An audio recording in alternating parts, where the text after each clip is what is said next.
सुबह के 6 बजे हैं और सारी फैमिली घर से निकली है। ये हमारा एक सफ़र नहीं है, यात्रा नहीं है, बल्कि एक अनुभव था। श्याम बाबा और हमारे कुल देवता सुंदरदास बाबा जी की धोक पूजा दर्शन के लिए जाते हुए का सफ़र था। सबसे पहले जो हमारे कुलगुरु है सुंदरदास बाबा जी, हमें वहाँ जाना था, लेकिन घर से निकले तो ऐसे लग रहा था कि ओस नहीं है। आगे रास्ते में खेतों में बहुत ओस थी, गाड़ी वाले को भी कुछ दिखाई नहीं दे रहा था कि कहाँ चलना है कहाँ नहीं। एक और गाड़ी जा रही थी साथ में, वो तो मतलब सिंगल रोड थी, तो साइड में ही निकल गई खेतों में। तो उसको देखते हुए सभी ने ये सोचा कि पहले हम श्याम बाबा जी के जाते हैं धोक मारने, उसके बाद चलेंगे सुंदरदास बाबा जी के। तो हम पहले श्याम बाबा जी के लिए निकले थे। ये देखिए बाहर का नज़ारा फुल ओस है, और अगर यहाँ बाहर गर्दन निकालो तो मतलब पानी पानी दिख रहा था। रास्ते में शिवानी के पास एक पॉइंट आता है जहाँ पर बहुत बड़ा मिट्टी का टिब्बा है, राजस्थान टाइप से, और वहाँ पे ऊँट वगैरह है, लोग सवारी करते हैं, झूले झूलते हैं। मतलब आने जाने वाले वहाँ ज़रूर रुक के जाते हैं, फ़ोटो लेते हैं, वीडियो बनाते हैं। तो हम भी कुछ देर वहाँ एंजॉय करने के लिए रुक गए। और मुझे तो है ना बिल्कुल अपने बचपन की याद आ गई, क्योंकि मैं राजस्थान, मेरे मामा नानी हैं, तो मैं वहाँ पे जाती थी, बहुत इंजॉय करती थी। ऊँट पर बैठना, इधर उधर घूमना, खेतों में जाना, मुझे शुरू से ही राजस्थान से लगाव है। तो यहाँ ऊंचे ऊंचे टिब्बे, बहुत ही मतलब सुंदर लग रहा था नज़ारा। उसके बाद हम श्याम बाबा जी के पहुँचे, वहाँ हमने लाइन लगाई। तो वहाँ वैसे तो भीड़ नहीं थी, लेकिन आरती हो रही थी तो रुक गए थे सभी लोग, तो इस मारे एक बार बहुत ज़्यादा भीड़ हो गई थी। वहाँ हमने भीड़ में लाइन लगाई और लाइन रुकी नहीं, पर इतनी मतलब धक्का मुक्की नहीं थी, लाइन चलती रही, बस ऐसा हिसाब था।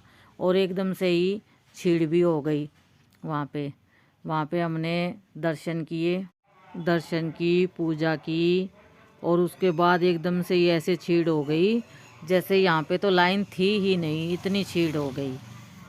बाबा जी का दर्शन करके आनंद आ गया। शहर से थक गए हो तो चलो मैं तुम्हें ले चलती हूँ ऐसी जगह। देखो चारों तरफ खुले मैदान, दूर पहाड़ियाँ, यहाँ तुम्हें प्यारे डॉग्स भी मिलेंगे।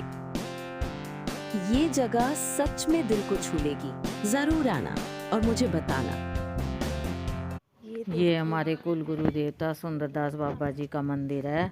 यहाँ पहुँचने के बाद हमने चारों तरफ का वातावरण इतना सुंदर, इतना शांत नज़ारा कि मन ही लग गया। वहाँ से आने का ही मन नहीं कर रहा था। ये देखिए इस पेड़ के पास पहाड़ियाँ, बहुत ही ऊंची पहाड़ी है ये। उधर भी बनी हुई है इसके। यहाँ बहुत सुकून था और हमने कुछ समय प्रकृति के साथ बिताए। पहाड़ी, रास्ते, हरियाली, शांति, सब कुछ दिल को छू रहा था। ये देखिए हमारे बाबा जी का मंदिर। अंदर से तो फ़ोटो वगैरह लेने नहीं देते, ये बाहर की और ऊपर की है। बहुत ही सुंदर मंदिर बना हुआ है। वैसे मेले पे बहुत भीड़ होती है, लेकिन आज छीड़ थी। ये पैड़ियाँ हैं ऊपर जाने की।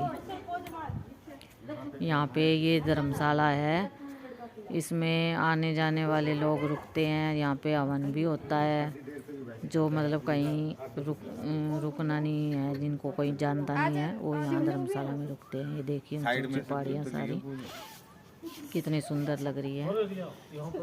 मन में एक अलग सी शांति थी बाबा जी की धोक लगाने के बाद। ये फिर वापस आते हुए हम बाबा जी की धोक लगाने के बाद, ये मेरी देवरानी है, हम दोनों सीढ़ियों से नीचे उतर के आ रहे हैं। जाने की तैयारी है हमारी। हमारे कुल गुरु सुंदरदास बाबा जी को कोटि कोटि प्रणाम। बाबा जी कोई गलती हो तो हमें माफ़ी दे दीजिएगा, और ऐसे ही बुलाते रहना आगे भी हमें। उसके बाद हम वापस चल दिए घर के लिए, और रास्ते में बच्चों ने खूब एंजॉय किया। ऊंची ऊंची पहाड़ियाँ, टिब्बे, हरियाली, पेड़ पौधे सब देखकर खुश हो रहे थे, फ़ोटो ले रहे थे, वीडियो बना रहे थे। बहुत ही सुंदर अच्छा नज़ारा था। रास्ते में एक रेस्टोरेंट में हम उतर के हमने खाना खाया, खूब इंजॉय किया। खाना खाने के बाद फिर हम वापस गाड़ी में आ गए और हम घर के लिए रवाना हो गए। आते आते हमें बहुत टाइम लग गया, धीरे धीरे अंधेरा होता गया और कोहरा बढ़ता गया। रात के 10 बज चुके थे जब हम घर पे आए। ये रास्ता सिर्फ मंजिल तक जाने के लिए नहीं होता, बल्कि खुद के खूबसूरत सफ़र होता है। गाड़ी आगे बढ़ती रही और हर मोड़ पर नए नज़ारे मिलते रहे।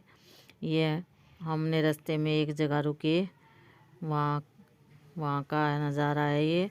वहाँ पानी से भरी हुई होदी बनी हुई थी और टिब्बा था, टिब्बे के पास रेस्टोरेंट था। बहुत ही सुंदर नज़ारा था। सफ़र लंबा था लेकिन श्रद्धा के साथ हर पल सुंदर लग रहा था। और फिर रात के 10 बजे करीब हम अपने घर पहुँचे। ये यात्रा हमेशा याद रहेगी। जय श्री श्याम बाबा, जय श्री सुंदर देवता महाराज की जय। ऐसे ही हमें नए नए दिन खूबसूरत पल दिखाते रहें आप।